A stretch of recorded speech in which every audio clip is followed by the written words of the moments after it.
Good morning. We like to welcome each one of you to our morning worship service. Do we have any visitor today?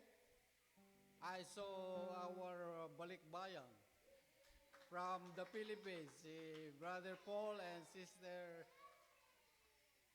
No Elizabeth. Beth, yeah. Welcome. Hope you enjoy the hot weather in the Philippines. And let's begin our worship service with singing and shaking hands of one another. Let's all stand and sing our welcome song. Welcome to the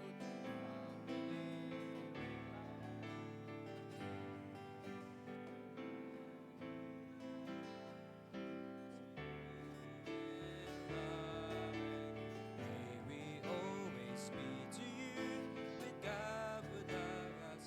The family's always there to be strong and to lean on. May we learn to love each other more than each new day. May words love lips and everything we say. May the Spirit melt our hearts and teach us how that we might be a true family. Welcome to the family. We're glad that you have come to share your life with us as we grow in love. And may we always be to you with God and love. Our family's always there to be strong and to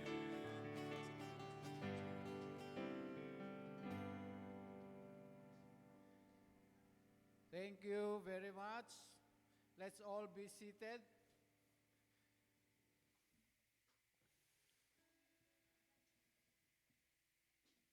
Let us look our bulletin and greet our birthday celebrant for the month of April. We'd like to greet Brother Alan, Sister Cheryl, his Nanay Carmelita, Nanay Lourdes, Brother Aaron, and Sister Claudia. Happy birthday to each one of you. And as well for Mr. and Mrs. Denver, Colorado, happy anniversaries. And Mr. and Mrs. Faith and Kevin Sugitan, happy anniversary. And also we have lots of announcement. And April, this is on Saturday. Remember, men's fellowship, we have basketball. Calling all men, join us next Saturday. King Court, Scarborough along McNichol and Makawan. Mga basketballero, let's join together to have a fellowship and all welcome and bring your friends who love basketball. Okay, and also we have a training. This is mandatory to all teachers or Sunday school teachers. Training for all Sunday school teachers next Saturday, May 16 at 10 a.m. Up to 2 p.m. at the church. So, make yourself available, all Sunday school teachers. Hindi ito all teacher, Pastor? Sunday school lang? It said Sunday school teachers. Okay. So, and also we have this training, plan to protect training, and we will holding our mandatory annual training on abuse prevention on April 26. This is for all ministry leaders and volunteers. If you are volunteers, you are mandatory to have this training as well. And summer is coming, so we have this vacation Bible school. All children 14 to 12 years old are invited every Sunday in July between 2 to 5 p.m. as we learn how Jesus in our path to peace in a chaotic world. So please see Sister Irene if you have children age 14 to 12. You have to register them if you 4 to 12 years old, yeah. Please see Sister Irene if you like to register your children for our vacation Bible school. This is on month of July, every Sunday. Ladies Fellowship, attention ladies. Join us for our lunch fellowship on April 25th at the church starting at 10 a.m. All are invited, especially guests. See Sister Beth Resion for more details, okay? For all ladies. Advance notice for campers.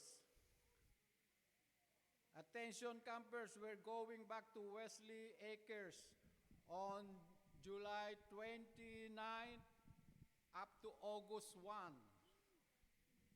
Be sure to book your vacation so you can join us in this camp. Some fun and fellowship registration. Remember, you have to register. And it's $20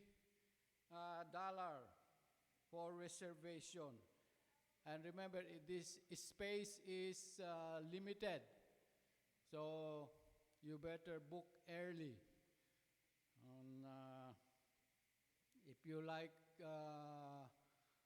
what you call cottage or campground, you can register. The same fee or registration fee.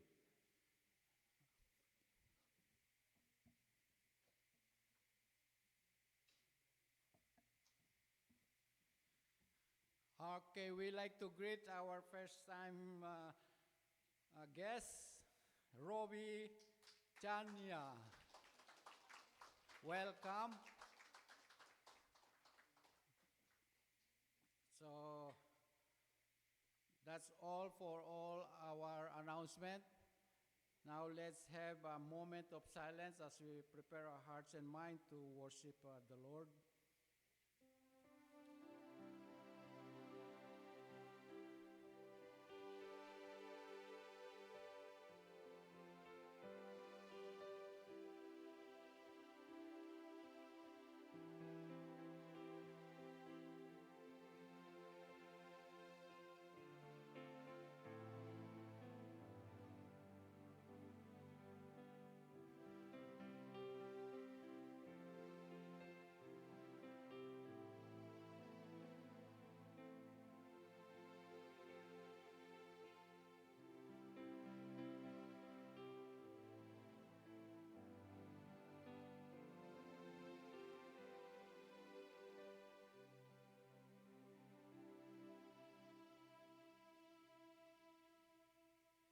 May I request everyone to please rise as we read Psalms 119, verse 49 to 57. Let me read the first paragraph followed by the congregation. Remember the word to your servant, upon which you have caused me to hope. This is my comfort in my affliction, for your word has given me life. The proud have me in great derision, yet I do not turn aside from your law. I remember your judgment of old, O Lord, and have comforted myself. Congregation,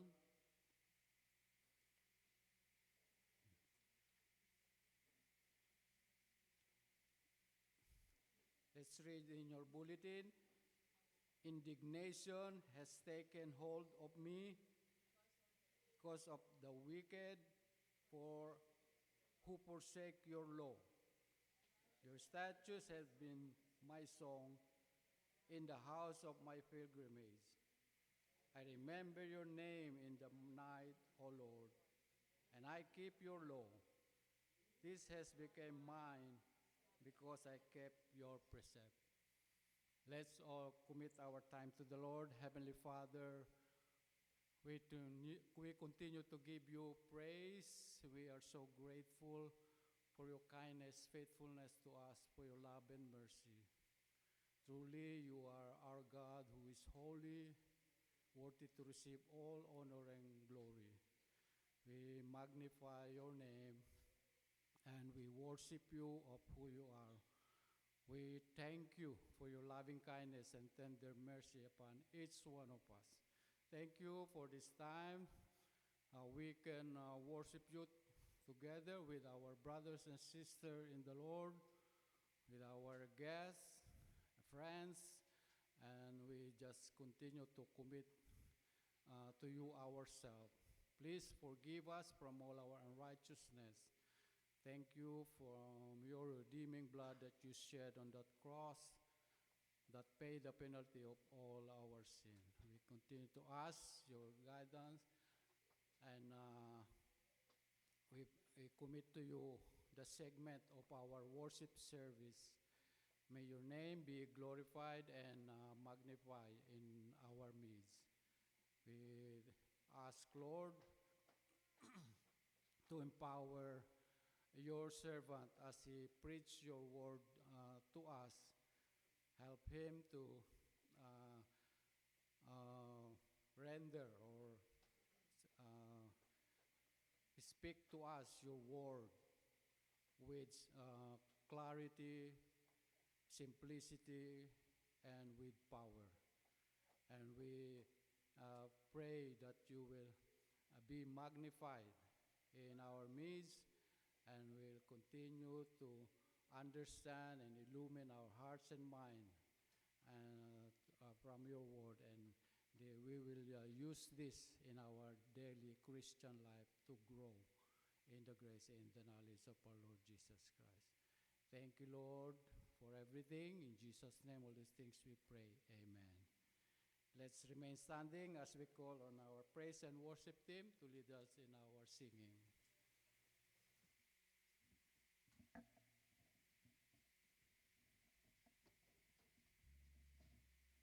Good morning, church. Today is a special day because we all worship the Lord together. Every day is a good day to worship the Lord, but today we worship all together. Psalm 86:12, I will praise you, O Lord, my God, with all my heart, and I will glorify your name forevermore. And I invite you all to sing with us and give glory to his name.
Glory to His name. Glory to His name. Glory to His name. There to my heart was the blood applied. Glory to His name. Would you be free from your burden of sin? There's power in the blood, power in the blood. Would you or he feel the victory?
you, Heavenly Father, for this wonderful day that you've given us. We thank you for the opportunity to worship you, to sing to you, to glorify you, Panginoon.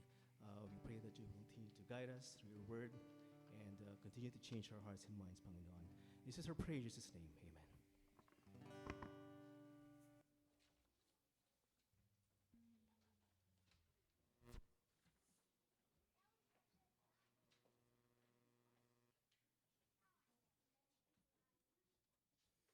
Thank you, man, for leading us in praise and worship. And let's call on all our children.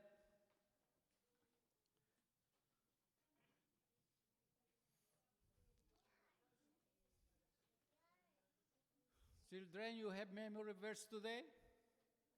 No? Oh, okay. Okay, we will pray for you. How we pray? Okay, let's fold our hand, close our eye, and bow our head. And we will be talking to Jesus. Okay, let's pray. Heavenly Father, we give you praise for our children. Thank you for giving them not only to their parents but also to your church. And we pray that you will help us to diligently teach them on the way they should go, so that when they grow, they will not depart from it, and they will be a champion for Jesus. They will be boys and girls who love Jesus when they grow, as they will commit their life to Him. And we just continue to pray that for the parents, that you will continue to enable them to bring up them and to provide every necessity to them, and you will continue to keep them healthy and strong and away from any sicknesses. We just pray for those whom we don't know that they are sick. May you touch them and bring them back in their good normal health. And as well, we just pray for the safety for each one of them day by day. We will keep them away from any bad elements of the society. We thank you, Lord, and we just praise and thank you even for their Sunday school's teacher, Sunday after Sunday, as they patiently teach our children to know more about Jesus. Thank you for what you will do for them, through them, and may they give honor and glory to your name. In Jesus' name we pray, amen. Thank you, children. Let's prepare our hearts and mind as we worship the Lord in giving. May we call on our beautiful Aseret. Let's all pray. Heavenly Father, we thank you. Even for this time, we can worship you in our giving. As we give back the portion of your financial blessing to us, we know that you are our Jehovah Jireh, our provider. And we thank you for the good health, the ability to earn for our daily bread. We just thank you for even for the company that we are working. We continue to ask you, may bless our company, that we will continue to have a job that we can earn for a living. And we just pray that as we give, help us to truly be generous and bless our giving. This may use wisely for the furtherance of your word, that we can support many missionaries to spread your word all around the world, and also to help the poor and to support your church. Thank you, Lord, for everything. In Jesus' name we pray. Amen.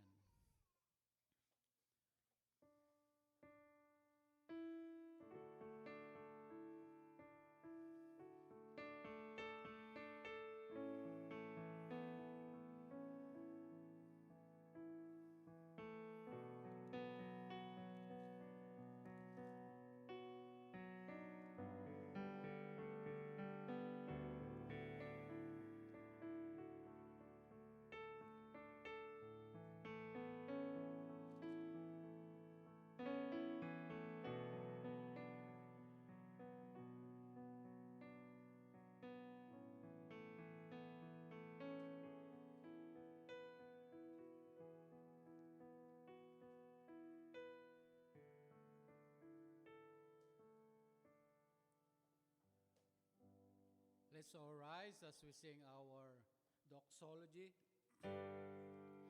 Praise God from whom all blessing flow. Praise Him, all creature here below. Praise Him above the heavenly hosts. Praise Father, Son, and Holy Ghost.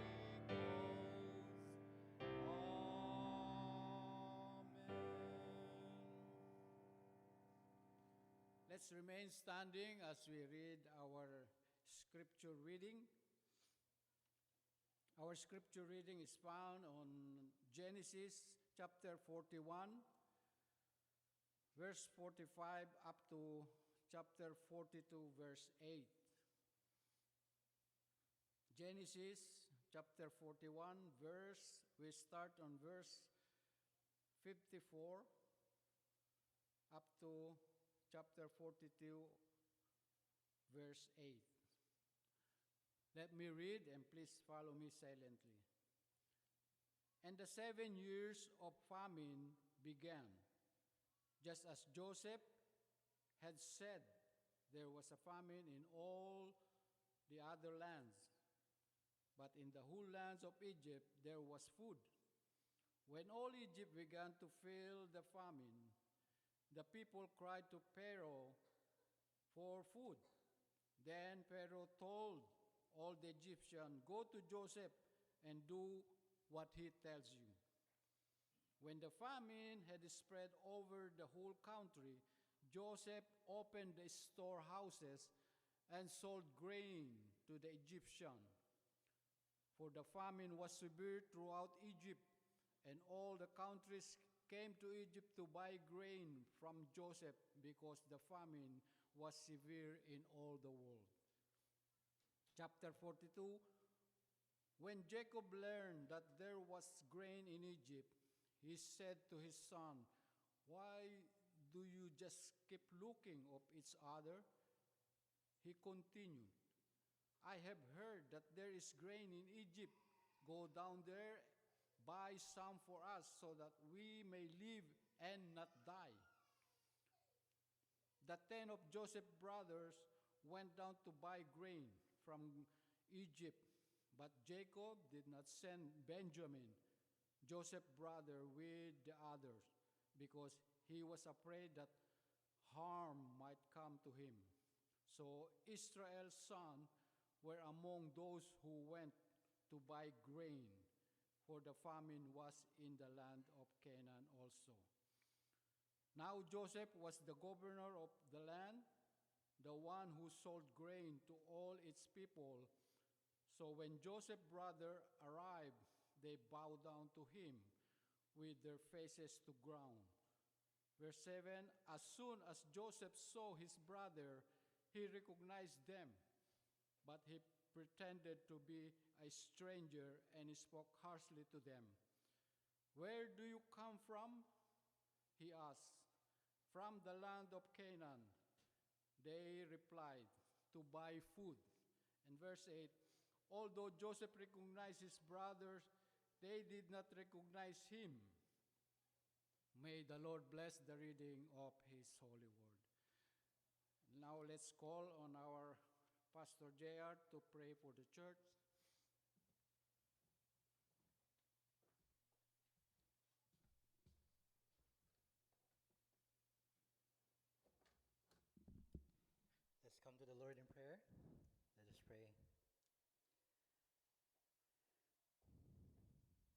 Gracious Heavenly Father, we thank you and call on your name.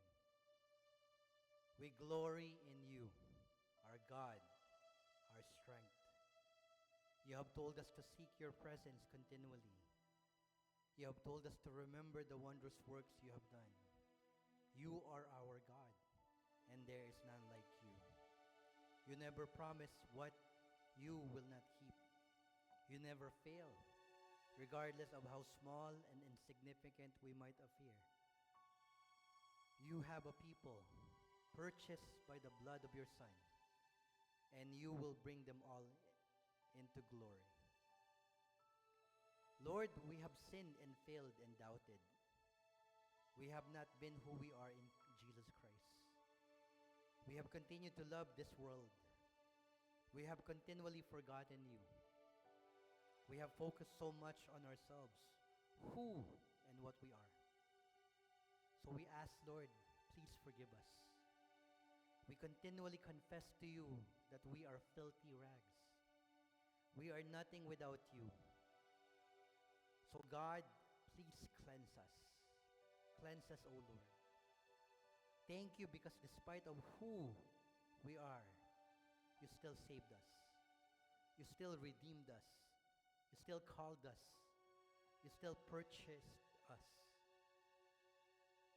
You continue to predestine us. You have foreknown us and justified us.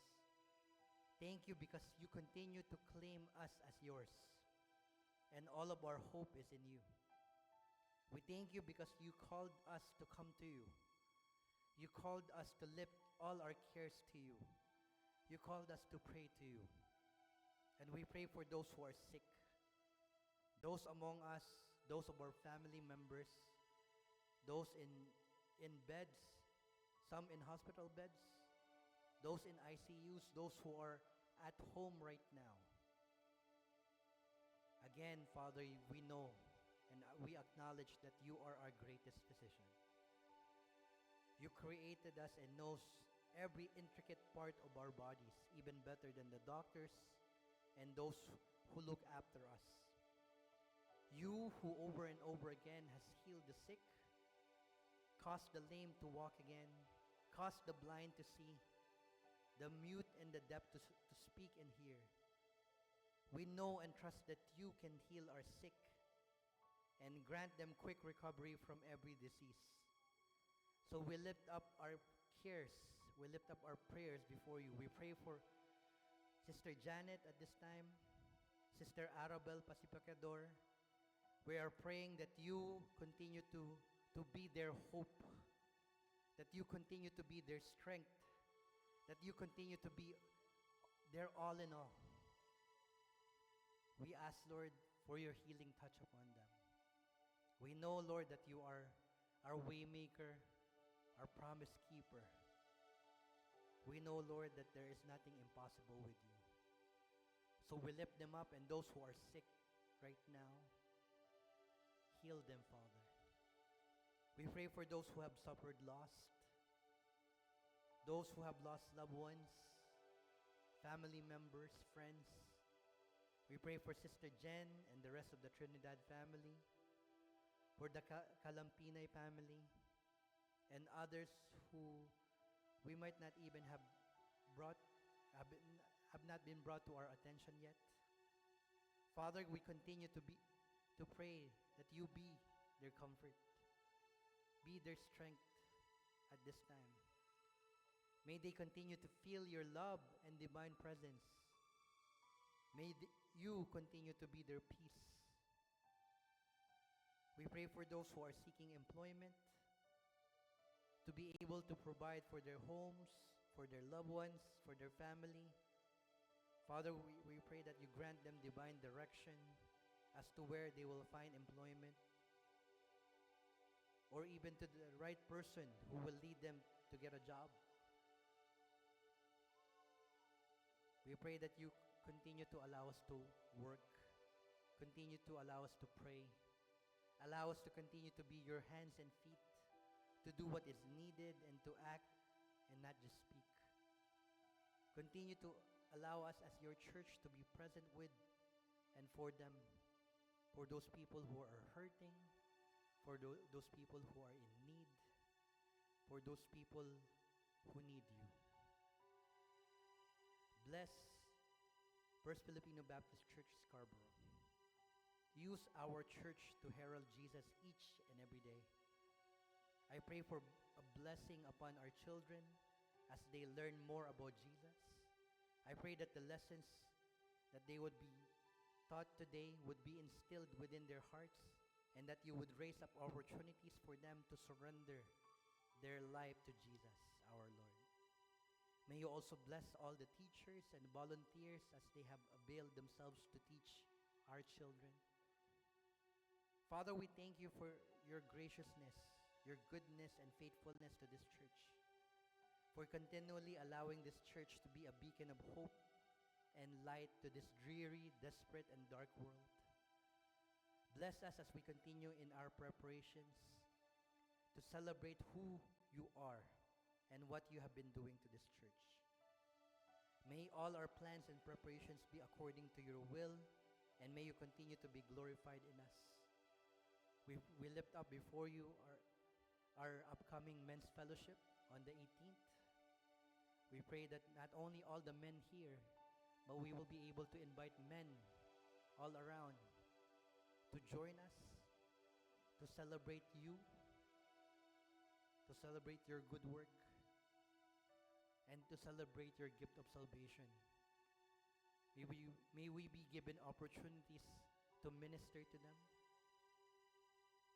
Lord, allow our men to be men of character. We also lift up before you the Ladies' Fellowship on the 25th. We pray, Lord, that you bless the speaker, Manong Ruth, as they will be looking into the theme of joy. Lord, help us to be joyful. Help us to be seen as joy in this world.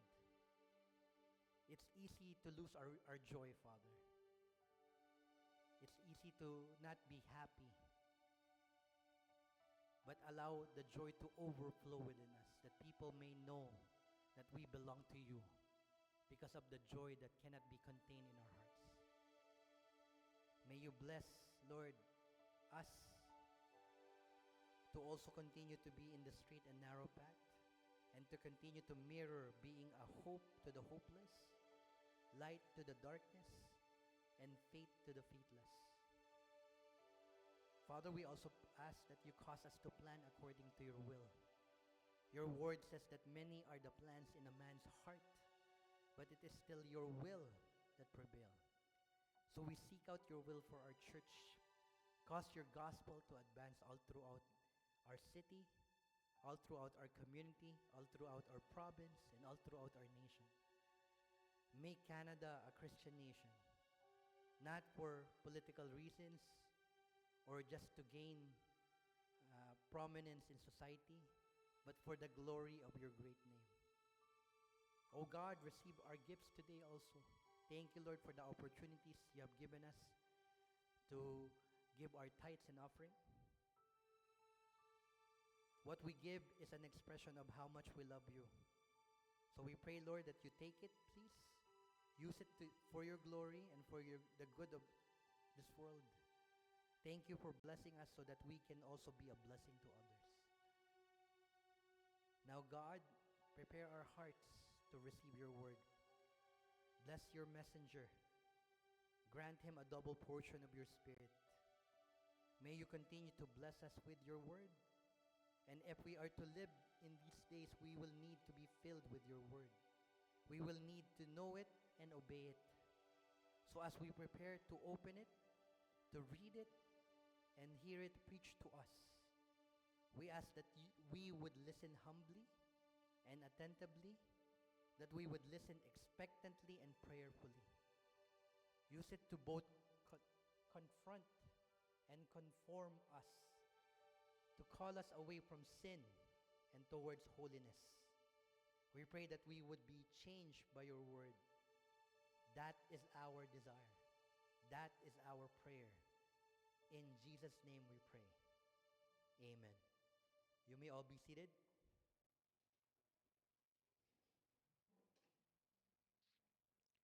Good morning.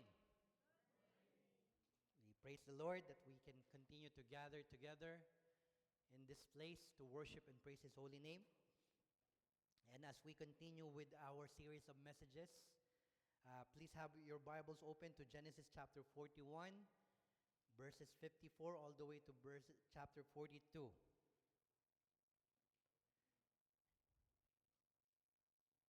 We continue our series of messages in the life of Joseph. Joseph.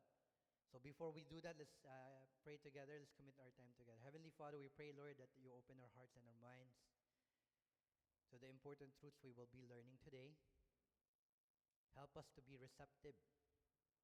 But most of all, Father, help us to apply what we hear today, that we may give you back the honor and glory. That is our prayer with thanksgiving in Jesus' name. Amen. So again, we continue with our series of messages in the life of Joseph. See, some 21 years have passed since Joseph was sold by his own brothers into slavery. And much has happened in Joseph's life since that time. Right? As we continue with our series, we have seen how Joseph has grown. Right? There have been many valleys and trials in his life. There have been many mountaintops and victories as well. The boy has become a man, and the slave has become prime minister. The passage we have before us today allows us to see many of the events in this man's life come to full circle. Right? Joseph sees his brother again after 21 years. The last time they met, Joseph was the one in the disadvantage. Right? The last time they met, Joseph was treated badly. His brothers treated him roughly and cast him into a pit. This time around, the shoe is on the other foot. Right? This time around, they are treated roughly, his brothers, and they are thrown into prison. So when Joseph's brothers see him after all the time, they do not recognize him. Joseph, however, recognizes them. And God uses this encounter to work in the lives of the 10 brothers of Joseph. God uses these events in bringing back to life the dead conscience they silenced many years ago. Today, let us take this passage and study a message entitled Bringing Back to Life a Dead Conscience. See, I want us to learn what the conscience is, what it does, and how it can be protected. We will see from these verses a seared conscience, a stirred conscience, and a saved conscience. Right? But before we consider these three thoughts, I want first to talk about what the conscience is and what it does. See, what a conscience is.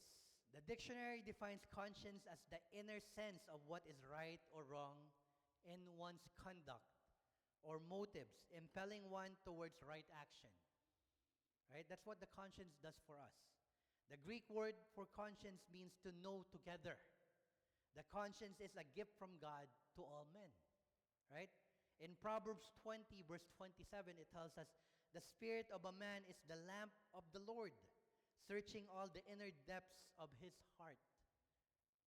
See, the conscience gives mankind the power of moral judgment. It appears some 31 times in the New Testament.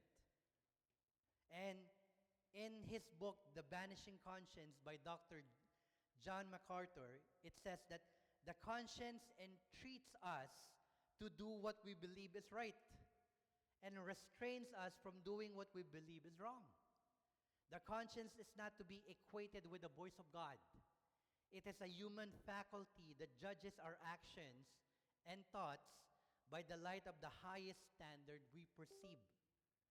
When we violate our conscience, it condemns us, triggering feelings of shame, anguish, anxiety, disgrace, and even fear. When we follow our conscience, it commends us, bringing joy, serenity, self-respect, well-being, and gladness. That's according to Dr. John MacArthur. So the conscience acts as a rudder for the soul, We all know what a rudder is, right? That's what controls the boat, right? Where to go.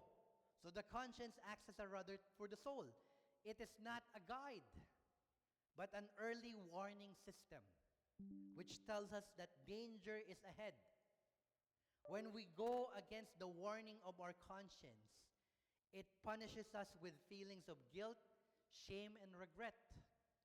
When we honor the conscience, it rewards us with a feeling of peace, happiness, and joy. One writer said that a violated conscience is a flash of hell. And another writer said that an honored conscience rewards us with a pat on the back from God. Regardless of how it may seem at times, everyone has a conscience. Do you believe that? Regardless of how it seems at times, everyone has a conscience. Right? But let me ask you this. If that is true, if everyone has a conscience, then why can some people do the things they do and have no shame, no guilt, or remorse for their actions? For instance, how can some terror organization destroy innocent lives in the name of their God if they have a conscience, right? How can some women abort a baby with no remorse if they have a conscience? Questions of that nature could go on forever, right? But the answer lies in this statement from Dr. John MacArthur. He says this: the conscience, however, is not infallible, nor is it the source of revelation about right and wrong. Its role is not to teach us moral or ethical ideals, but to hold us accountable for the highest standards of right and wrong, of the right and wrong we know, right? Therefore, the conscience cannot only react to what it knows and what it has been taught. If the conscience is taught that the Bible is the Word of God and it is the supreme standard for right and wrong, the conscience will react when there is a deviation from the teaching of the Word of God, right? If the conscience is taught that Islam, Mormonism, Hinduism, and others is the truth, it will react when those standards are violated. If the conscience is taught that cursing, drinking, and wicked living are right, the conscience will have no problem with those things. So do we get the idea? What you teach your conscience is what it knows, and it reacts when it is violated in such a way. J. Oswald Sanders said this concerning the conscience: every conscience needs instruction. Its delicate mechanism has been thrown off balance by the fall of man. Just as a bullet will reach the bullseye only if the two sights are in correct alignment with each other, so correct moral judgments are delivered only when the conscience is correctly aligned with what? With the Word of God, right? That is why it can be very dangerous to let your conscience be your guide. Remember that saying in Pinocchio? They say, let your conscience be your guide. That's very dangerous, right? That might be a good practice if the conscience has been trained in the right way. If, however, the conscience has been given a false standard of truth, it will guide you in that wrong direction, and you will be led even deeper into error. So having said that, the conscience is still a great gift from God. Amen? Most people are born with some sense of what is right and what is wrong. This is because God has written His law in the hearts of men. In Romans chapter 2, verse 15, it says, who show the work of the law written in their hearts, their conscience also bearing witness, and between themselves their thoughts accusing or else excusing them. So therefore, if you fill this room with atheists today, people who do not believe in God, most of them would agree with us that murder, stealing, and the like are wrong. Even if they don't believe in God, they still have that, in their hearts, right? In their conscience, that murder, stealing, and other things like that are wrong. Those things violate our conscience, and most people believe they are wrong. So I want us to continue in our message to consider that conscience as we move through this passage today. This passage has something to say to us today about the conscience. Joseph's brother had long ago silenced their conscience. But God is about to bring to life that which they long to kill.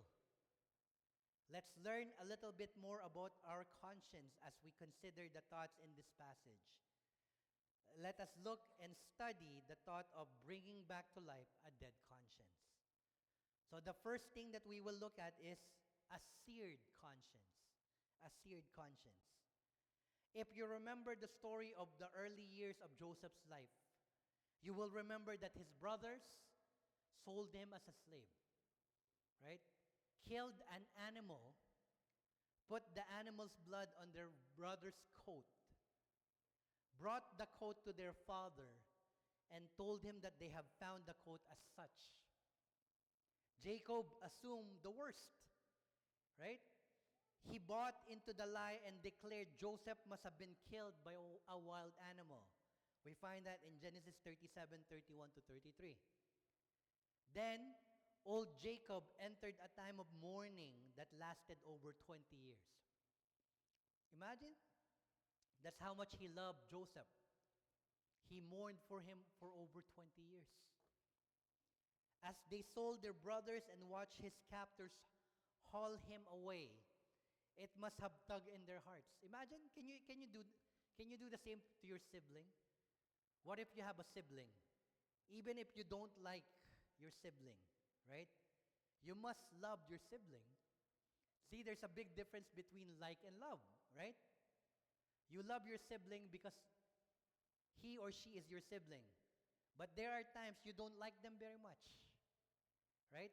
Especially if they take something of yours, you don't like them very much. But you still love them because they're your sibling. So imagine his brothers, the 10 brothers of Joseph, as they sold their brothers up as a slave, as he was being dragged away, being hauled away by his captors. It must have somehow tugged at their hearts, right? When they lied to their father and saw the grief and anguish on his face, as they lived with the grief year after year, it must have touched them on some level, right? Can you imagine seeing your father, your elderly father or elderly mother, knowing that you have lied about your sibling? The anguish in their face, especially Jacob, right? Imagining that his beloved son died because of a wild animal. The lie in your head, the lie in your heart, right? It must have touched you on some level, seeing your father day after day mourning for his son. But as time passed, the feelings of remorse and guilt were silenced, right? That's why, people always say, time is the greatest healer, right? After some time, the remorse and the guilt were silenced. After a while, they probably thought of Joseph less and less. They may have even come to the place where they believed their own lie, that he's dead, right? These brothers seared their consciences. They seared their people who cook knows what a searing is like, right? Especially those who love meat, right? When you seared the steak, right, from one side and then the other side. The same thing. These brothers seared their conscience. They came to a place where their hearts stopped speaking to them about their guilt. The Bible tells us that it is possible for a person to do just that. In 1 Timothy chapter 4 verse 2, it says, speaking lies in hypocrisy, having their conscience seared with a hot iron. Right? This verse refers to people who have ignored their conscience to the point that it no longer speaks to them. You ignore it enough times, it no longer speaks to you. They have silenced the warning system until it can no longer be heard. I'm reminded of a story. In 1984, an Avianca Airlines jet, right? Avianca Airlines jet flying over Spain crashed into a mountain. Crashed into a mountain. A jet crashed into a mountain. Everyone on board the jet died instantly. When the investigators found the black box, they were amazed as they listened to the cockpit recording in the minutes just prior to the crash. So they were listening to what the black box recorded. The plane's collision avoidance system began to speak to the pilot, warning him of an object that was in the flight path. So there was a warning, right? Collision avoidance system began to speak to the pilot, warning him of an object that was in the flight path of the plane. The computerized automated voice of a female speaking English was heard to say, "Pull up, pull up, pull up," over and over again. So the collision avoidance system was speaking.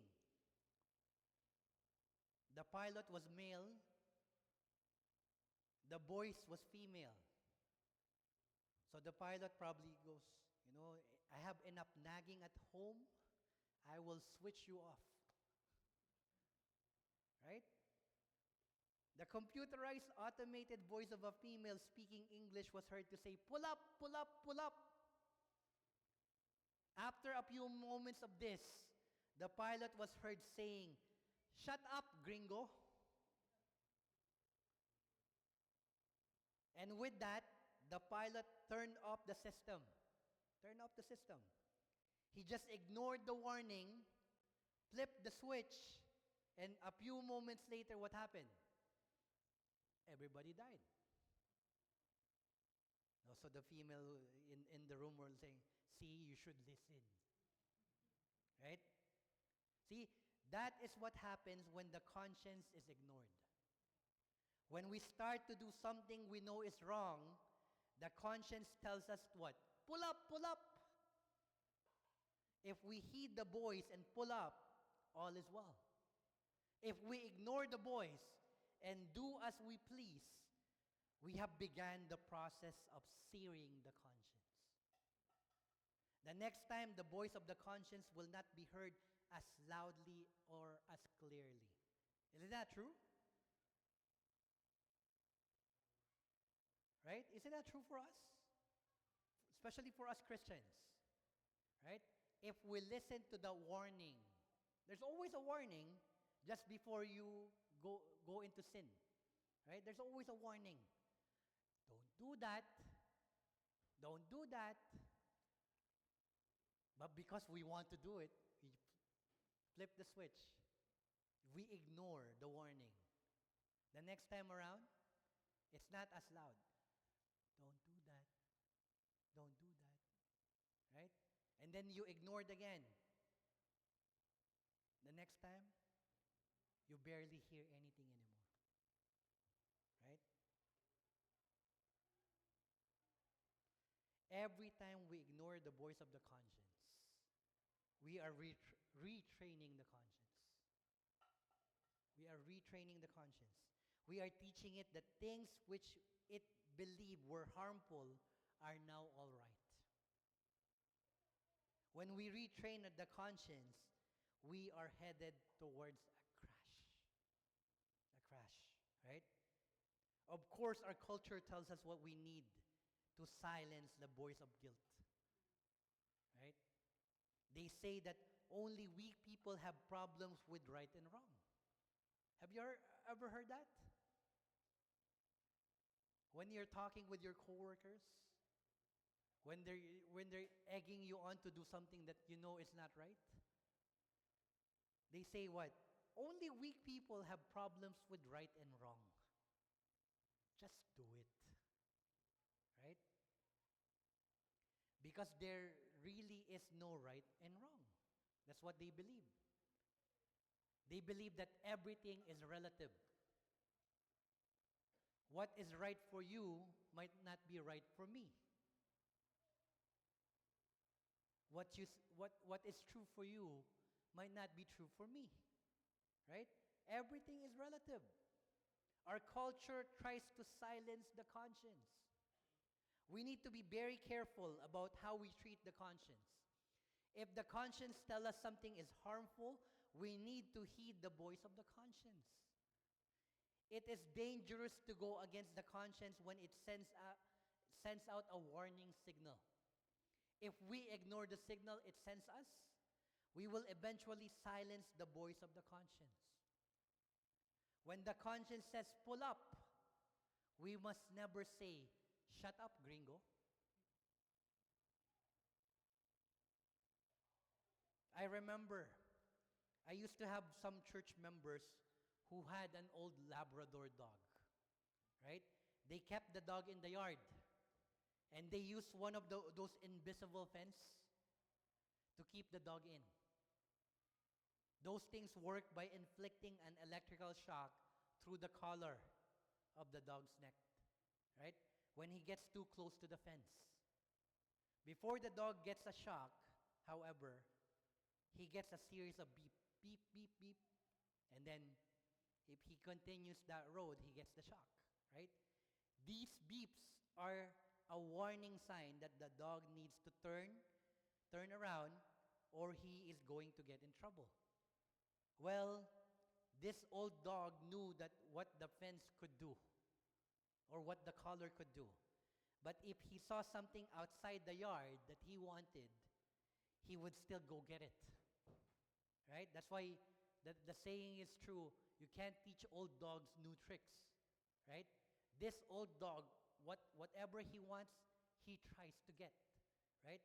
So that dog, at this time, saw something. That dog would back up as far away from the fence as he could. Right? He would bare his teeth, and then he would start to run towards the fence. Before he got to it, he would start to howl, and he would run right through the pain. He's ignoring the beep, right? That's why he's howling, so he doesn't hear the beep.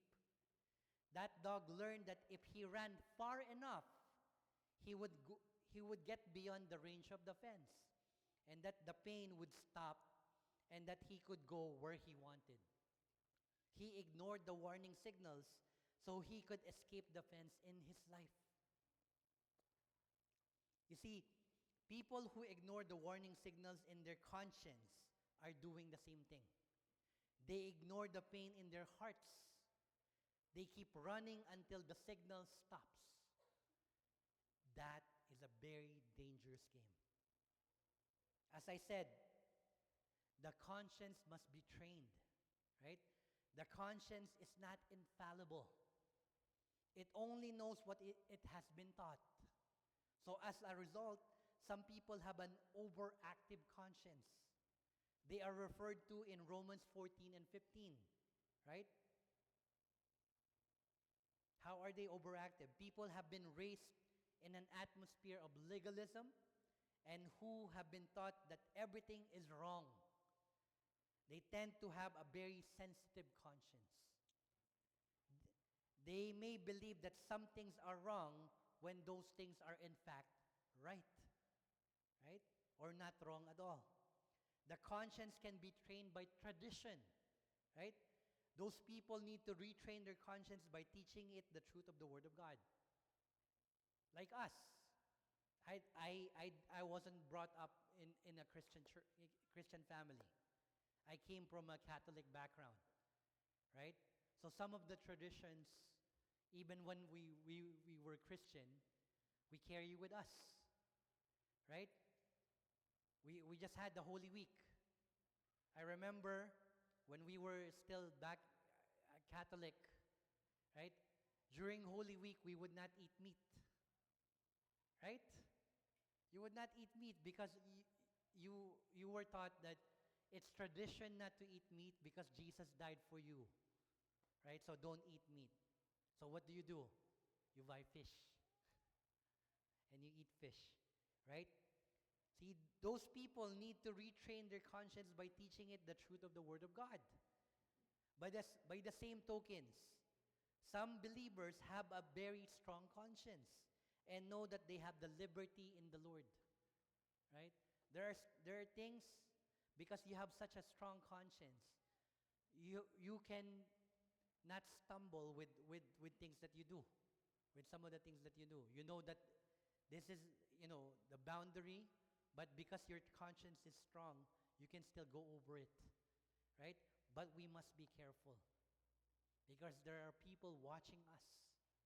And some of the people who are watching us have weaker conscience than we do, right? They must do things we must not do things that would cause a brother or a sister with a weaker conscience to what? To stumble or to violate his or her conscience. 1 Corinthians 8, 1 to 13. So be careful that you do not sear your conscience, right? The word sear gives us our word cauterize, right? You know what cauterize is? When a wound is cauterized, heat is used to seal up blood vessels to stop bleeding, right? Those who are in the medical field knows this. The word seared originally meant to brand or to mark by branding, right? Branding causes a scar, right? And a scar has no nerve endings. It cannot feel. So a conscience that becomes seared is a conscience that ceases to feel. So don't let that happen to you, right? Don't sear your conscience that you do not feel anything anymore. Don't let that happen to you. So that is a seared conscience. Second, a stirred conscience. See, the brothers of Joseph have allowed their hearts to become hard, right? They have seared their conscience and have ceased to feel. In these verses, the Lord uses several events to bring their conscience back to life. By the way, we know that God knows how to rip the callus right off a hard heart, right? He knows what to do exactly to what? To awaken us, to make sure that we continue to feel, right? And this is what He's doing here now. First, God used problems to steer them. God used problems to steer them. The problem God orchestrated to awaken and the dead conscience of the brothers of Joseph, of these men, was a worldwide famine. In Genesis 41, 56 to 57, it says, the famine was all over the face of the earth. And Joseph opened all the storehouses and sold to the Egyptians. And the famine became severe in the land of Egypt. So all countries came to Joseph in Egypt to buy grain, because the famine was severe in all the lands, right? If it wasn't for a worldwide famine, these men would have had no reason to go to Egypt, right? Imagine what God used. If it wasn't for the worldwide famine, these men have no reason to go to Egypt otherwise, right? In fact, I believe they knew. This is what I believe. I believe they knew that Joseph was where Joseph was taken, and when they sold him as a slave. Because in Genesis 37:38 it says, then Midianite traders passed by, so the brothers pulled Joseph up and lifted him out of the pit and sold him to the Ishmaelites for 20 shekels of silver, and they took Joseph to Egypt. So they knew exactly where Joseph was, right? And I believe that fact is exactly what they are thinking about in chapter 42, verse 1. When Jacob said, remember what Jacob said? Why do you look upon one another? Or why do ye look one upon another? Right? They were just looking at each other. Right? These men had also heard that there was grain in Egypt. They were probably thinking, Egypt? That's where Joseph is. If we go down there, we might run into him. The famine had begun to awaken in them some feelings they had buried long ago. Right? So God used the famine. Next, God used problems to steer them. Second, God used people to steer them. So these boys heads out to Egypt. Jacob told them, go to Egypt, buy us some grain. Right? Their father refuses to allow them to take Benjamin with them. Why? Why do you think Jacob didn't want Benjamin to come with them?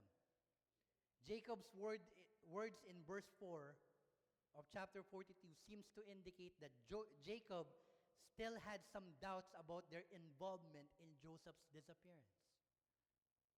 Right? His words seem to, that he has doubts about their involvement in Joseph's disappearance. The whole story just didn't make sense to the old man. Right? When the brothers arrive in Egypt, however, Joseph recognizes them right away in verses 6 to 8. Now Joseph was governor over the land, and it was he who sold to all people of the land. And Joseph's brother came and bowed before him with their faces to the earth. Partial fulfillment of his dream. Remember? Joseph saw his brothers, verse 7. Joseph saw his brothers and recognized them, but he acted as a stranger to them and spoke roughly to them. Then he said to them, where do you come from? They said, from the land of Canaan to buy food. Verse 8, so Joseph recognized his brothers, but they did not recognize him. Joseph had probably been waiting and watching for them to show up. Right? They don't recognize him because he had adapted to how the Egyptians dress and their appearance. You see, the Hebrews dress in long robes. Right? They dress in long robes. The Egyptians wore short ones. The Hebrews wore beards, grew their beards. The Egyptian men shaved both their faces and their heads. That's why Pharaoh was always bald. Right? Why? Because bald is beautiful. So I'm accepting being bald. Right, brothers? I can see some shiny heads. Bald is beautiful. Right? That's why the Egyptian men, remember the Egyptians was ahead of the fashion. Right? So the Egyptian men shaved both their faces and their heads. So that's why the brothers of Joseph did not recognize him. Joseph used this opportunity to turn the screws on these men. He speaks roughly to them in verse 7, right? Then he accused them of being spies in verse 9. Then Joseph remembered the dreams which he had dreamt about and said to them, you are spies. You have come to see the nakedness of the land. Oh, so the story is picking up, right? God used problems to steer them. God used people to steer them. And third, God used pain to steer them.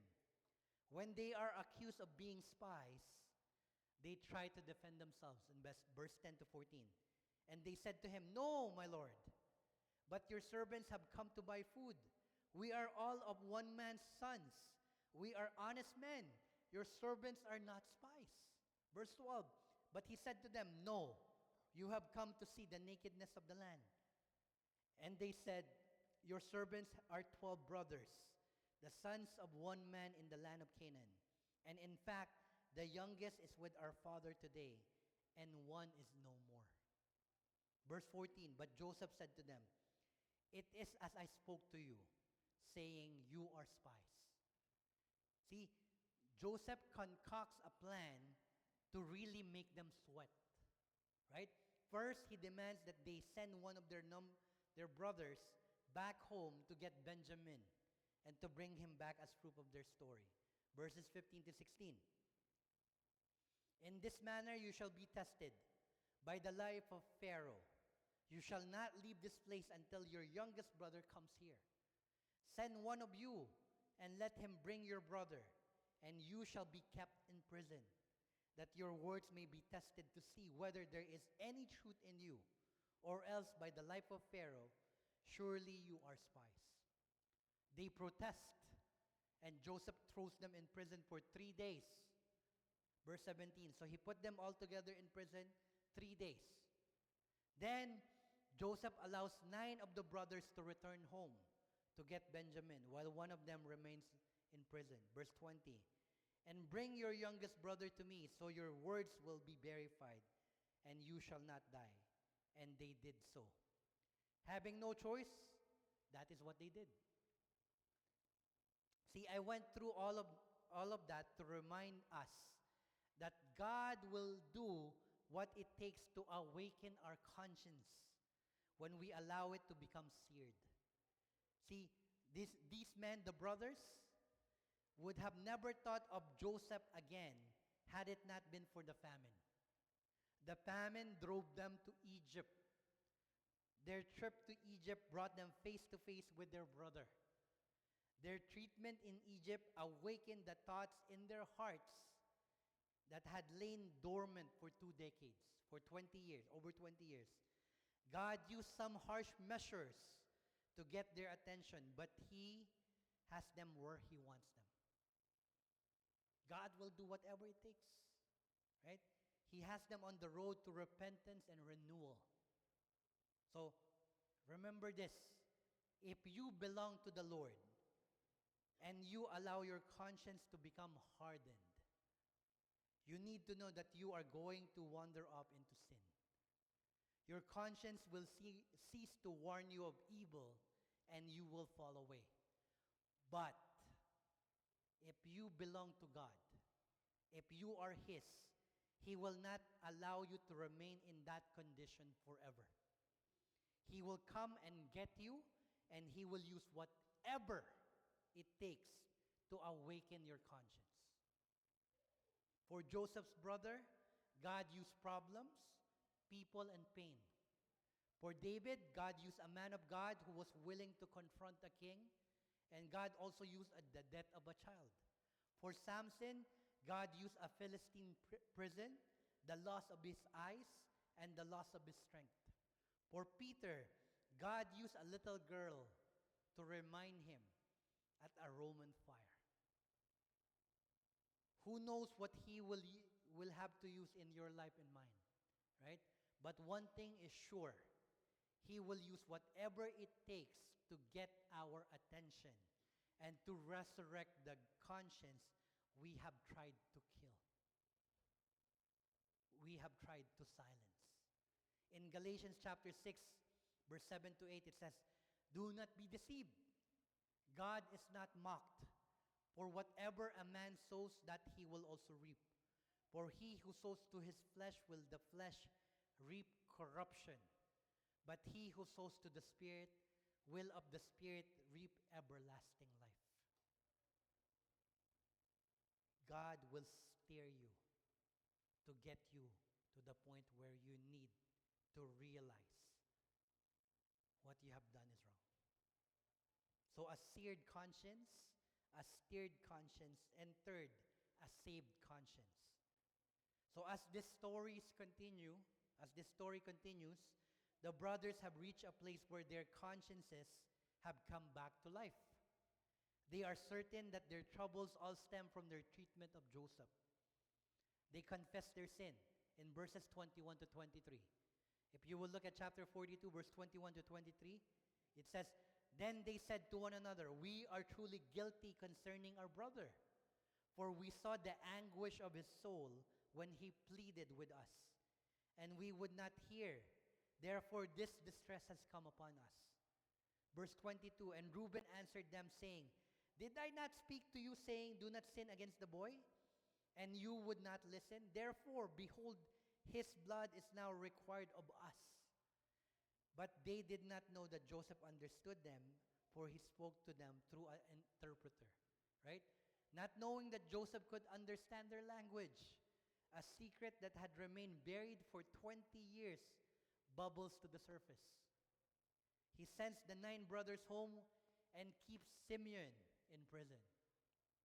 He sends his brothers home with the grain and they need to live on, right? But he also did this. He puts their money back in the sack. Verses 24 to 28. And he turned himself away from them and wept because he heard what they were saying.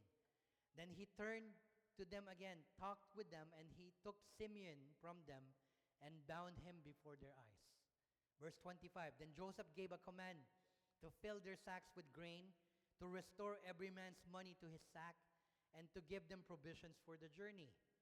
Thus he did for them. So they loaded their donkeys with the grain and departed from there. But as one of them opened his sacks to give his donkey feed at the encampment, he saw his money, and there it was, in the mouth of his sack. So he said to his brothers, "My money has been restored, and there it is in my sack." Then their hearts failed them. They were scared, and they were afraid, saying to one another, "What is this that God has done to us?" Right?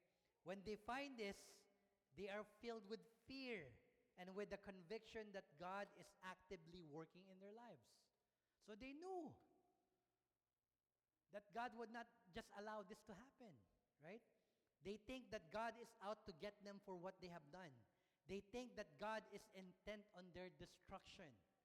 In reality, God is intent on bringing them back to himself. As I said, God knows how to get our attention. He knows exactly what to do, right? If we can take anything away from this chapter today, it is the truth that the conscience can be cleansed. If we have allowed our consciences to become dirty and damaged, it can be restored. Let me take a moment to tell you how to restore our conscience to a place of purity. Okay, how to restore our conscience. Number one, confess and forsake all known sin. Confess and forsake all known sin. Consider your life in the light of the Word of God. Deal with your sins God's way. Right? Deal with your sins God's way and get them out in the open through what? Confession. In Proverbs 28:13, he who covers his sins will not prosper, but whoever confesses and forsakes them will have mercy. 1 John 1:9, we all know this. If we confess our sins, he is faithful and just to forgive us our sins and cleanse us from all unrighteousness. Psalm 32 verse 5, I acknowledge my sin to you, and my iniquity I have not hidden, I said. I will confess my transgressions to the Lord, and you forgave the iniquity of my sin. That is what Joseph's brother did. And it is what we need to do as well if we are in that state. Second, seek forgiveness and reconciliation from all those you may have wronged. Sounds familiar? Right? Before we can be right with God, we must be right with our fellow man. In Matthew 5:23 to 24, therefore, if you bring your gift to the altar and there remember that your brother has something against you, leave your gift there before the altar and go your way. First be reconciled to your brother and then come and offer your gift. Matthew 6:14 to 15. But if you forgive men their trespass, your heavenly Father will also forgive you. But if you do not forgive men their trespasses, neither will your Father forgive your trespasses. Third, make restitution to those you have wronged, if possible. See, the Old Testament commanded this in Numbers chapter 5, verse 6 to 7. Speak to the children of Israel when a man or woman commits sin, any sin that men commit in unfaithfulness against the Lord, and that person is guilty, then he shall confess the sin which he has committed. He shall make restitution for his trespass in full, plus 1/5 of it, and give it to the one he has wronged. So the full and then 20%. Right? And the New Testament reaffirms this. Philemon 19. I, Paul, am writing with my own hand. I will repay, not to mention to you that you owe me even your own besides. Luke 19:8. Then Zacchaeus stood and said to the Lord, "Look, Lord, I give half of my goods to the poor, and if I have taken anything from anyone by false accusation, I restore it fourfold." So make restitution, right? Number 4, don't wait to cleanse a wounded conscience. Don't wait. When you have violated your conscience by ignoring its voice, deal with your guilt immediately. Immediately. Acts 24:16. These being so, I myself always strive to have a conscience without offense towards God and men. Deal with it immediately. If you allow the guilt to remain, it will pester, and your spiritual life will only deteriorate. You will experience depression, anxiety, and other emotional problems. The guilt will remain long after the offense has been forgotten. So get things right fast, right away. Right? And number 5, educate your conscience. If you have a conscience that is easily violated, train it in the things of the Lord. Feed it the pure word of God and not the teachings and traditions of men. Right? Psalm 119:11, your words I have hidden in my heart that I might not sin against you. That's why it's important to what? Study, but also memorize God's word. So that, what? I might not sin against God. Right?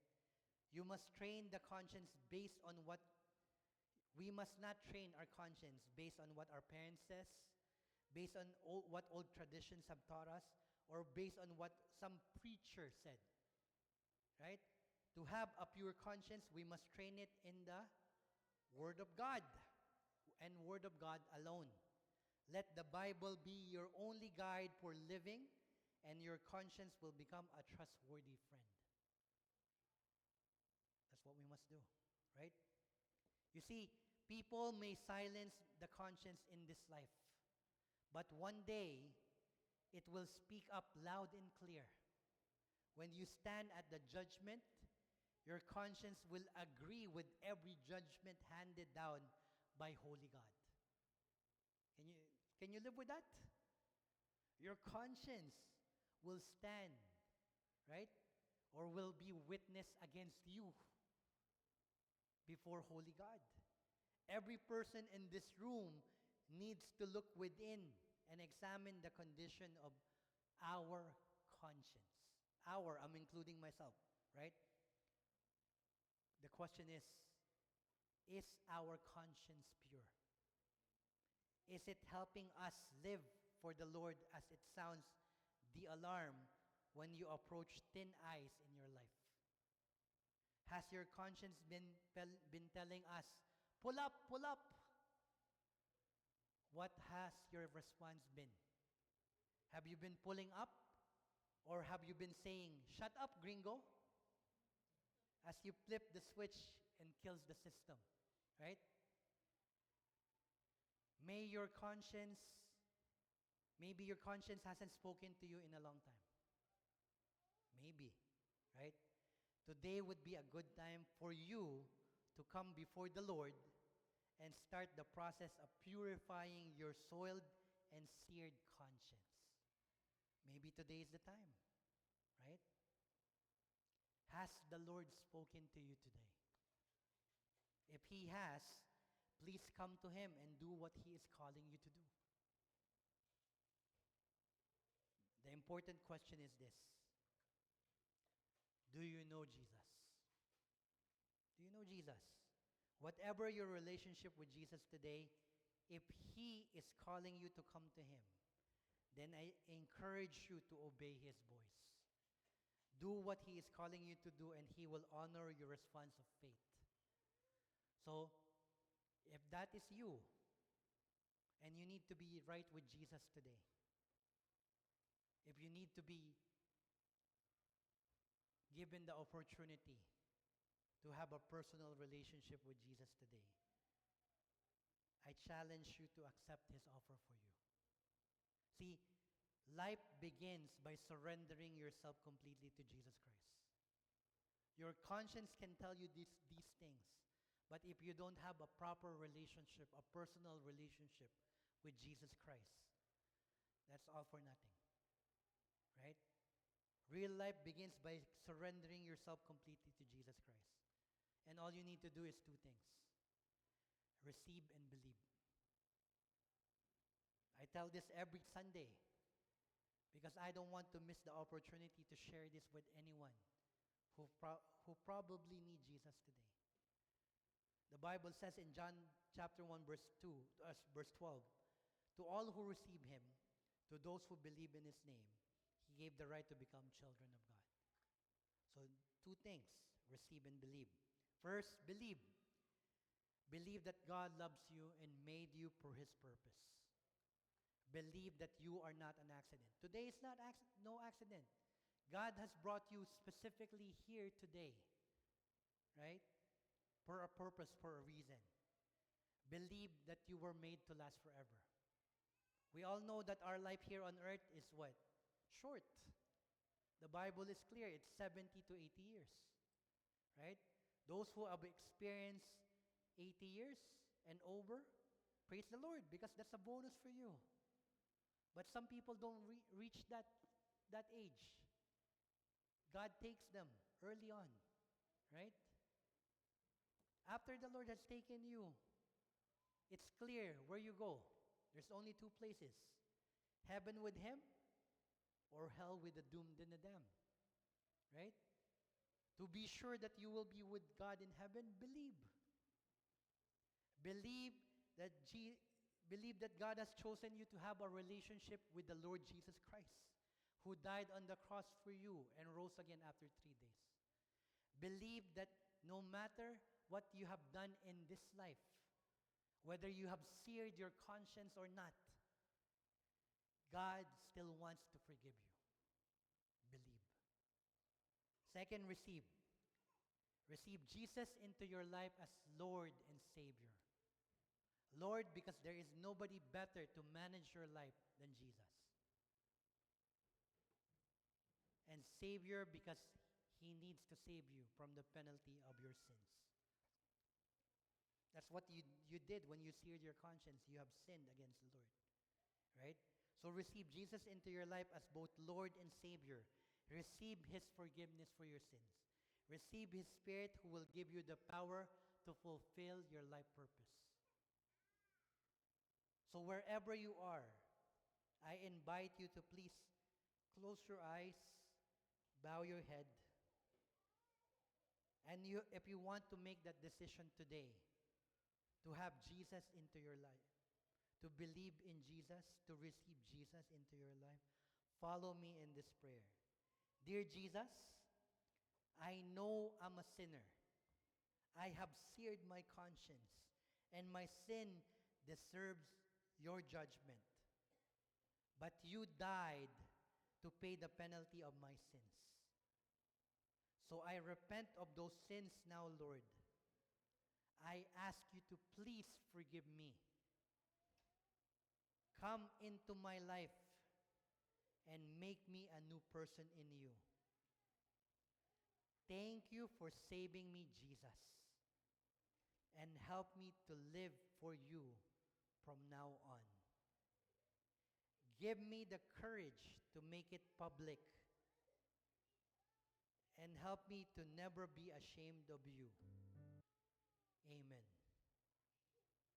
If you have done that this morning, if you have done that today, please know that the Bible says this clearly. For whosoever shall call upon the name of the Lord, that's believing and receiving Jesus, shall be saved. Romans chapter 10 verse 13. If you have done that, remember today, April 12, 2026, because this is the day that you have become a child of God. This is the day that God has made you to become a new creature. Whatever had happened in the past has been forgotten by God. You are new today. Remember that day. Let's pray together. Heavenly Father, we thank you again for the life of Joseph, we see in his life and in the life of his brothers ourselves, that we have seared our conscience at times. We have not listened to the warning. Thank you, Lord, because we know it's not too late. It's not too late to purify our conscience. It's not too late to cleanse it. It's not too late for us, because every day is a new opportunity for us to serve you, to obey you, to have you in our life. So we thank you. Father, give us the boldness to share that with other people, that they too may come to the saving knowledge of you. That is our prayer in Jesus' name. Amen. May I call on the worship team for our closing song?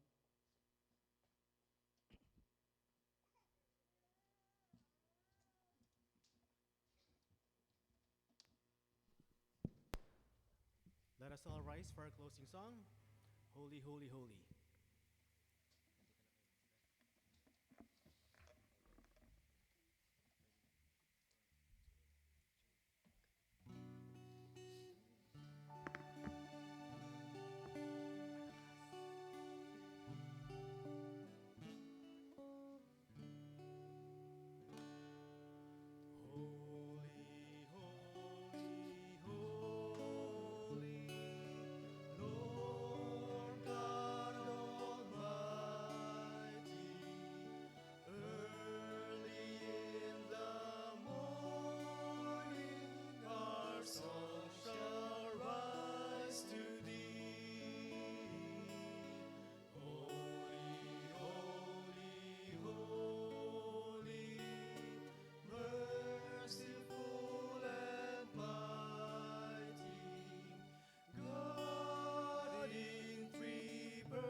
Let us pray together. Heavenly Father, we are truly thankful because, like the song said, you are holy. And because you are holy, you want us to be holy. That's why you have given us this opportunity, Father, to to bring back to life our seared conscience. We thank you, Lord, because you are a God of not only second chances, but third chances, and all the chances in the world. As you give us day after day after day, the opportunity just to do that.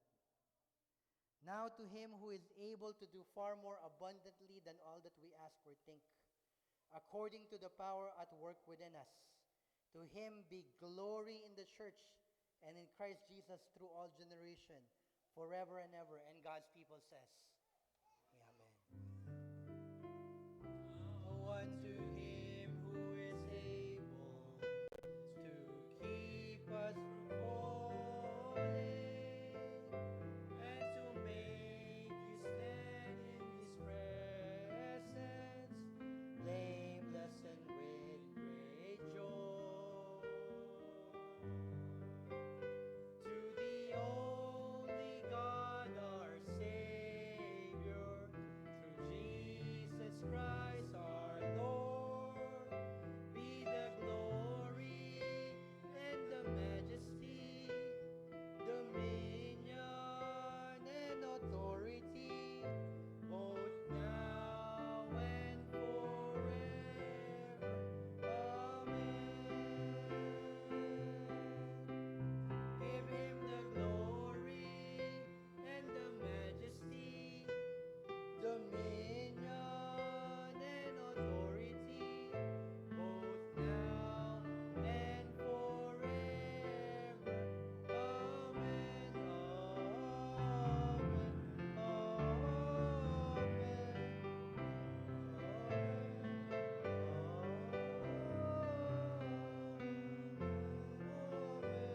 you.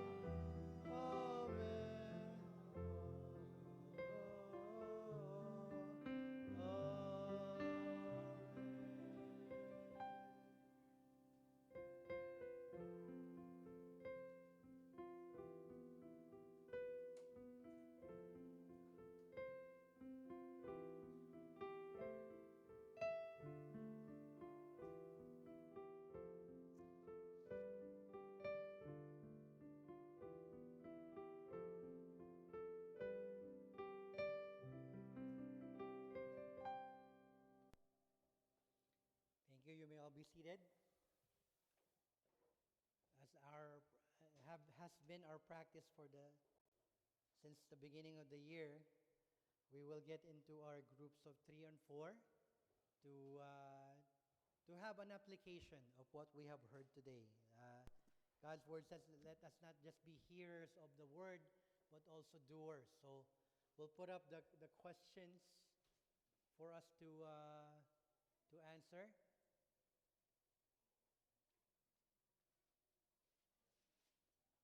So what did you learn from the message this morning? How do you see yourself in what was said, and how are you able to apply it in your week this week? Again, in our groups of 3 or 4, please have this discussion. Thank you.